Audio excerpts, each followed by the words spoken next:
X-Flare Arcade here, formerly known as Arcade Tour, bringing you arcade edition here from National Videogame Museum located in Frisco, Texas. And I have been graced with one of the owners, John Hardie. Hello, John. Hi, how are you today? Doing well. Thanks a lot for taking us on this tour. Sure. John is just going to take us to a few cabinets and whatever he likes to share with us. Go ahead, John. Yeah, sure. Well, you know, as you see up on the wall, Pixel Dreams is our 80s replica arcade. Everything we love and remember about an 80s arcade, right? Dimly lit, neon, black light.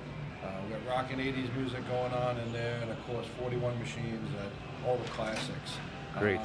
One of the fun things about the arcade and the museum itself is some of the little things we hide in plain sight for people. Now, if you look up there, you'll see that's our mascot, Blip, and he's asleep playing that game. And if you know anything about arcade games, you know that's because the game Polybius is an urban legend about, you know, the government and mind control and things like that. So let's Sure. jump in and let's check things out. Great video on YouTube, by the way, by Angry Video Game Nerd on Polybius. Check that out. John was so kind to turn the music off for us today, and now he's going to tell you about the Sure. championship board So here. of course our high score board, right? Pixel Dreams champions. If you can beat the high score up there, we put your name up and immortalized. We give you 10 free tokens. And that's actually based, you see, on the old Starship Intergalactic champions from back in the 80s. Same board, same lettering. And it's one of the many things that we reproduced to give it that flair, you know? Great. So come on in and take a look around. You'll see this cool space scene artwork. It was done by one of our local artists.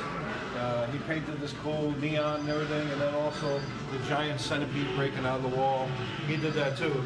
Do you happen to remember his name, John? What's that? Do you happen to remember his name? Yeah, Ron Martin was his name. Ron Martin, great. He also did our Dragon's Lair mural over there. So. Excellent job, And you can Ron see Martin. some of the cool games, a lot of the classics, but we also try to rotate in a few machines at a time that people aren't normally used to. Like we just took out Zybots, great arcade game from Atari, but we like to keep those and keep people, you know, keep it fresh, kind of force people to try some of these games they may never have tried. Monte Carlo is a pretty popular old school one that we just got up and running not too long ago. It is really hard, but people love games that you can drive or shoot or do something with, you know? Now I noticed the graphics seem really similar to Turbo. Yeah, Does they that seem are. that way to you? Okay. They are, it's funny.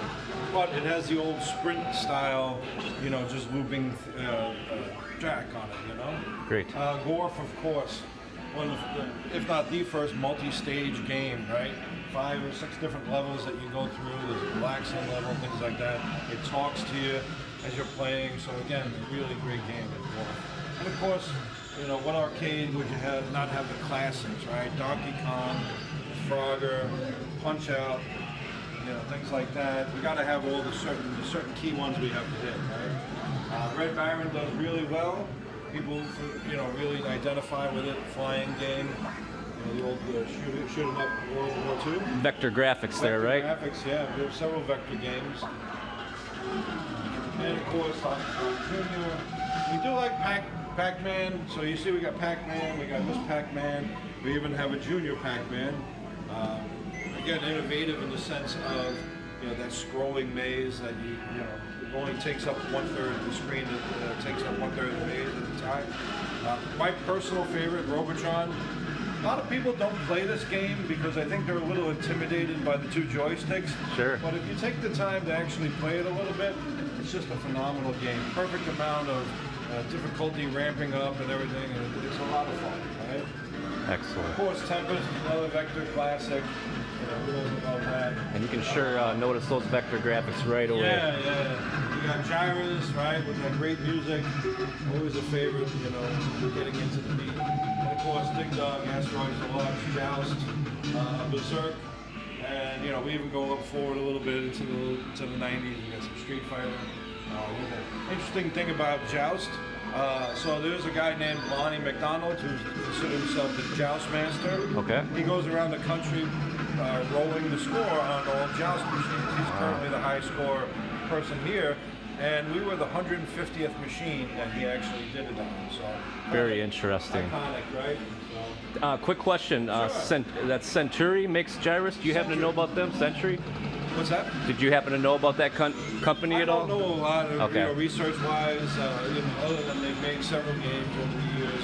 But I think Gyrus was probably one of their biggest. Okay, that's a name you don't see often, so I was curious. Thank you. And Moonwalker, kind of fun, right? People have fun with the whole Michael Jackson thing. Sure. And it's great. You hear, when the plays the sound effects of him going, yeah.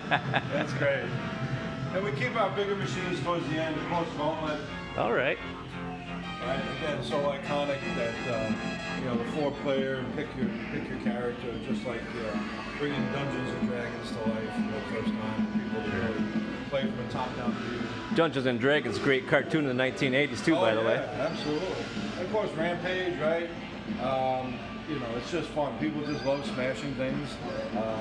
We actually loaned this over to the Texas Pinball Festival, which is coming up at the end of this month. Okay. Last year, Brian Collin, who was the creator of Rampage, was there. So it was really fun to have the Rampage machine in the booth with him, and he was talking about the game and everything. Excellent. You see over here, besides the tail of the centipede that's coming out of the wall, again, a little more of a 90s with the Mortal Kombat. Sorry about that. Thank you. That. Definitely one of the most popular machines. And it's more old school, right? Old position. Missile command. And now here's a great one. Blue Shark. This machine was actually donated to us. It's an old black and white machine. Oh, wow.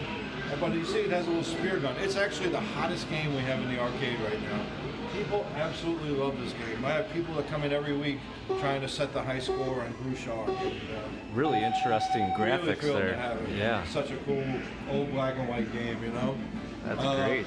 Rally X, the driving game from Namco. Asteroids, of course, we got to have Star Wars, right? Everybody loves the Star Wars game, so classic. And, again, some of the most popular ones, Galaga, Jungle King, right? Not Jungle Hunt, Jungle King. Jungle King, yeah. And Super Breakout, we recently got up and running. Again, real popular because it's so simple and everybody remembers it. Centipede, you got to have a centipede machine, of course, Donna Bailey, the first woman, really getting involved in arcade machines. That's right. Moon Patrol, right? Another favorite of mine.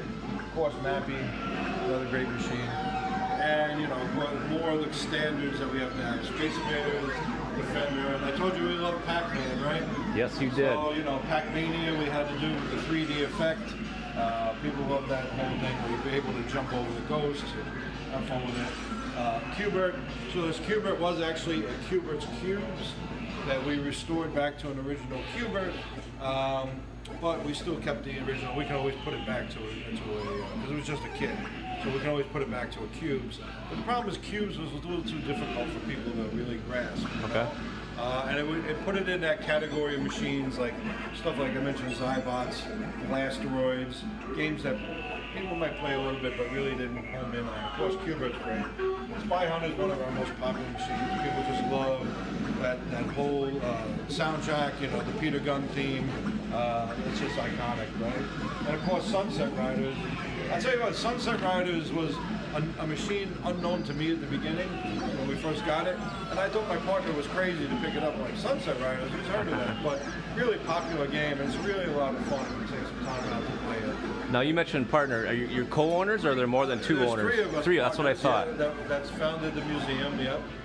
Sean Kelly and Joe Santulli. I'm the only one who lives here in Texas, running the museum. New Jersey and Chicago. You probably already told my accent. I'm from New York, right? Yeah. But and of course Mappy, right? Another Namco game that's just a ton of fun. It's a lot of fun. And I hope you don't mind me asking, are you married?